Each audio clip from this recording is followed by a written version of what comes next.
नमस्कार, मैं जितेंद्र चतुर्वेदी। मतांतर में आप लोगों का स्वागत है। आज हम लोग गोवा की बात करेंगे। गोवा में हुए दो अधिवेशन की बात करेंगे और बात उस घटनाक्रम की करेंगे जिसके बाद नरेंद्र मोदी की आप समझिए तकदीर बदल गई। हम उसकी बात करेंगे और इसकी चर्चा कई बार खुद प्रधानमंत्री अपने कई भाषणों में कर चुके हैं, खासकर जब वो गोवा में रहते हैं। देखिए, गोवा में जो अधिवेशन हुआ वो चाहे 2002 का हो और चाहे 2013 का हो, राष्ट्रीय कार्यकारिणी की जो बैठक हुई भाजपा की और उसमें जो निर्णय हुआ वो 2002 का क्या निर्णय होने वाला था और क्या हुआ, 2013 में क्या निर्णय हुआ, हम इन दोनों निर्णयों पर आएंगे और बात उस पूरे घटनाक्रम की करेंगे जिस घटनाक्रम ने वाकई में नरेंद्र मोदी की तकदीर लिखी। देखिए, 2002 से पहले हमको और पीछे आना पड़ेगा, एक साल। हुआ यूं कि जो गुजरात में भूकंप आया था, उस भूकंप के बाद जो परिस्थितियां बनी थी, उन परिस्थितियों ने एक नए तरीके का माहौल गढ़ा था देश में और भाजपा के भीतर भी। और वो ये था कि केशुभाई पटेल जो है वो कुशल प्रशासक साबित नहीं हो पा रहे हैं, जो वहां इसको लेकर प्रबंधन हो रहा है भूकंप को लेकर। तो ये हुआ कि फिर क्या किया जाए, तो नाम पर मंथन शुरू हुआ। ये जो मैं आपको पूरी चीज बता रहा हूं, ये विनय सीतापति की किताब है जिसमें जो किताब का नाम जुगलबंदी है, उसमें उन्होंने जो विवरण दिया है, जो लिखा है, उसके हवाले से मैं आपको पूरी बात बता रहा हूं।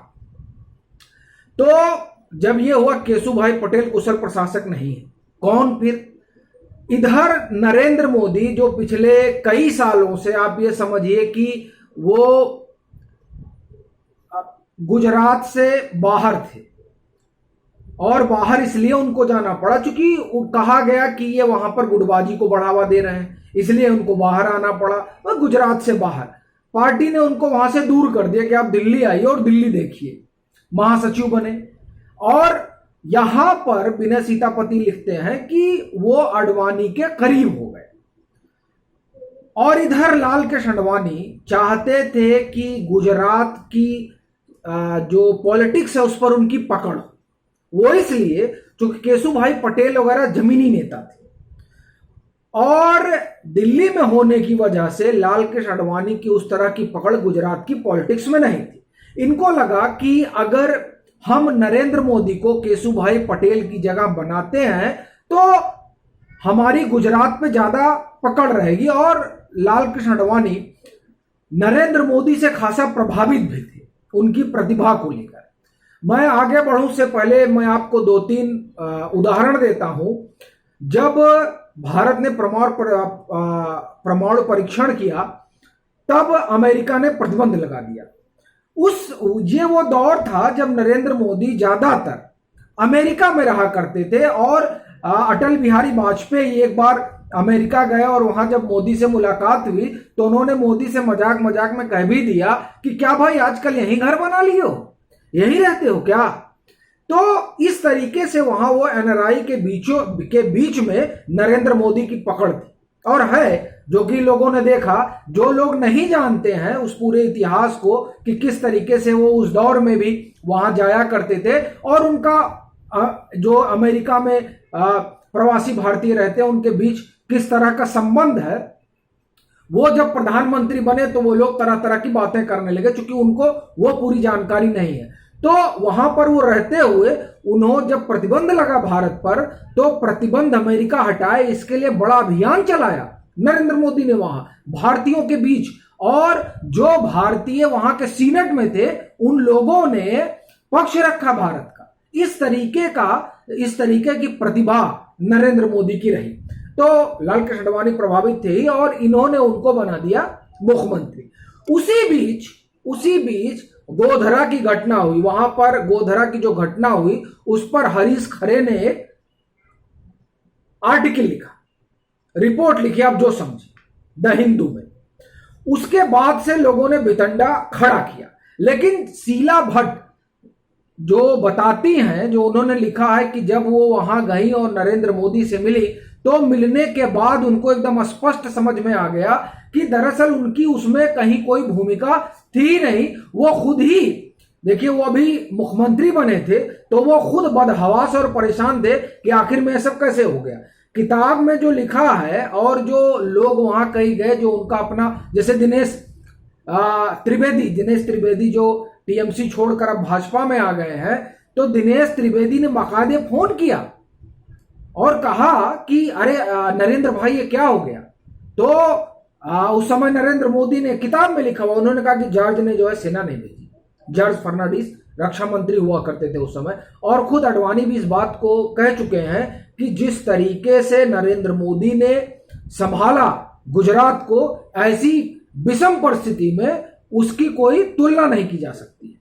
लेकिन वाजपेयी नाराज थे और वाजपेयी हटाना चाहते थे नरेंद्र मोदी को। वो उपापो में थे, लेकिन हुआ बात यह थी कि दरअसल जो संसद था, संसद और संसदीय जो भाजपा वहां क्या करेगी सरकार, वो तो चलता था वाजपेयी के अनुसार से, लेकिन संगठन में क्या निर्णय होंगे वो अडवाणी के हिसाब से होता था। और ये जो बारीक रेखा है, इस रेखा को अडवाणी भी मानते थे और वाजपेयी भी मानते थे। लेकिन भाजपा का एक धड़ा जो वाजपेयी के करीब था, वो चाहता था कि नरेंद्र मोदी को इस्तीफा दे देना चाहिए, इससे नाक बच जाएगी। और जो अडवाणी खेमा था, जिसमें अरुण जेटली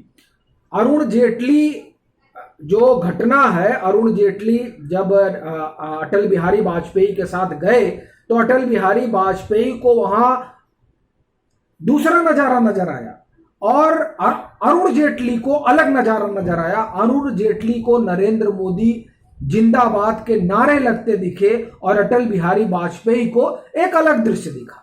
ये सारा वर्णन उस किताब में है। तो उन सारी चीजों को लेकर, और जो वाजपेयी का अपना कुनबा था, उस कुनबे से उन्होंने धारणा बनाई और उस धारणा का यह मर्म था कि नरेंद्र मोदी को इस्तीफा देना चाहिए।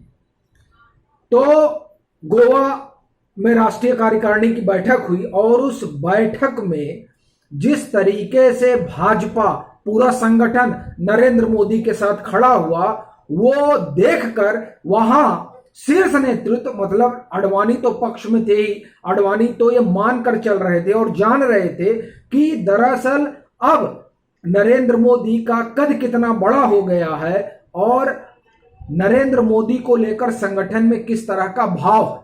किताब में उसका वर्णन है। तो जब वहां हर तरफ से नरेंद्र मोदी होने लगा, तब वाजपेयी को अपना निर्णय बदलना पड़ा। यहां लाल कृष्ण आडवाणी नरेंद्र मोदी के साथ खड़े थे, यहां अरुण जेटली नरेंद्र मोदी के साथ खड़े थे। और जब 2013 का जो अधिवेशन हुआ, उसमें स्थिति बदल गई थी। अरुण जेटली 2002 में भी उनके साथ खड़े थे, क्योंकि वो मानते थे और जब तक वो रहे कि नहीं, उसमें नरेंद्र मोदी की कोई गलती नहीं है। जैसा कि हमने बताया, शीला भट्ट ने भी इस बात की चर्चा की, दिनेश त्रिवेदी ने खुद कहा, जो किताब में दिनेश त्रिवेदी के हवाले से लिखा हुआ है, उन सब से एक चीज स्पष्ट है कि दरअसल वहां की इंटरनल पॉलिटिक्स का शिकार हो गए थे। 2-2.5 महीना उनको मुख्यमंत्री बने हुआ था। अभी वो जिस तरीके से उसमें लिखा है, उसका मतलब यह था और यही निकाला जाता है कि किताब से जो मैं समझ पाया कि दरअसल इंटरनल पॉलिटिक्स का शिकार हो गए थे नरेंद्र मोदी। तो वहां गोवा ने उनका साथ दिया, भाग्य उनके साथ खड़ा हुआ, शीर्ष नेतृत्व का एक धड़ा उनके साथ खड़ा हुआ और उनके मुख्यमंत्री का पद बच गया। फिर बात आई 2013 में। 2013 में जो आडवाणी उनके साथ खड़े थे, वो आडवाणी खिलाफ हो गए, नाराज हो गए कि नहीं साहब, प्रधानमंत्री पद का उम्मीदवार तो मैं ही बनूंगा। लेकिन तब तक आरएसएस उनके पीछे खड़ा हो गया था, अशोक सिंघल उनके पीछे खड़े थे, मोहन भागवत उनके पीछे खड़े थे, राजनाथ सिंह उनके पीछे खड़े थे, यशवंत सिन्हा उनके पीछे खड़े थे। पूरा जो आप आडवाणी खेमे में आप ये कह सकते हैं कि सुषमा स्वराज वगैरह संभवतः एक समय तक नाराज रही, लेकिन जो संघ और भाजपा, मतलब आप समझिए जो कार्यकर्ता है वो कार्यकर्ता मोदी मोदी कह रहा है। लाल कृष्ण आडवाणी जैसे 2002 में अटल बिहारी वाजपेयी अलग थलग पड़ गए थे और नरेंद्र मोदी को ना चाहते हुए भी उनको चुनना पड़ा था, कंटिन्यू करना पड़ा था, वही स्थिति 2013 के गोवा अधिवेशन में हुई। आडवाणी के ना चाहते हुए भी, ना नुकुर करते हुए, नाराज होते हुए भी जब संगठन और कार्यकर्ता नरेंद्र मोदी के पक्ष में खड़े हो गए, तब यह निर्णय लेना पड़ा कि प्रधानमंत्री चेहरा नरेंद्र मोदी ही होंगे। तो ये जो दो अधिवेशन हुए और दो इन अधिवेशनों ने किस तरीके से नरेंद्र मोदी को एक इतिहास लिखने और भारत के इतिहास में दर्ज होने का मौका दिया, वो दो अधिवेशन गोवा के। और उस अधिवेशन ने न सिर्फ नरेंद्र मोदी बल्कि हिंदुस्तान में एक नया अध्याय जोड़ा। कैसे, वो अभी आप लोग देख रहे हैं और वो नया अध्याय जुड़ता जा रहा है। तो वो जो तमाम अध्याय हैं उन पर हम लोग फिर कभी चर्चा करेंगे। लेकिन चलते चलते एक बात मैं जरूर कहूंगा कि जो लोग आज लोकतंत्र की दुहाई दे रहे हैं, वो चाहे आज पी चिदम्बरम का लेख हो या सोनिया गांधी का 16 अगस्त को लिखा गया लेख हो, पीएमओ 10 जनपद से चलता था, ये लोकतंत्र था। पीएमओ पुलक चटर्जी चलाते थे, ये लोकतंत्र था। और आज का लोकतंत्र यह है कि पीएमओ पीएम चला रहा है। ये डिफरेंस है लोकतंत्र का। तो लोकतंत्र का जो ढांचा है वो कैसे मजबूत हुआ, यह आप लोग देख रहे हैं। तब कैसे कमजोर हुआ था, ये संजय बारू ने लिखा है। चलते हैं, फिर मिलेंगे एक नए मसले के साथ। तब तक के लिए राम राम।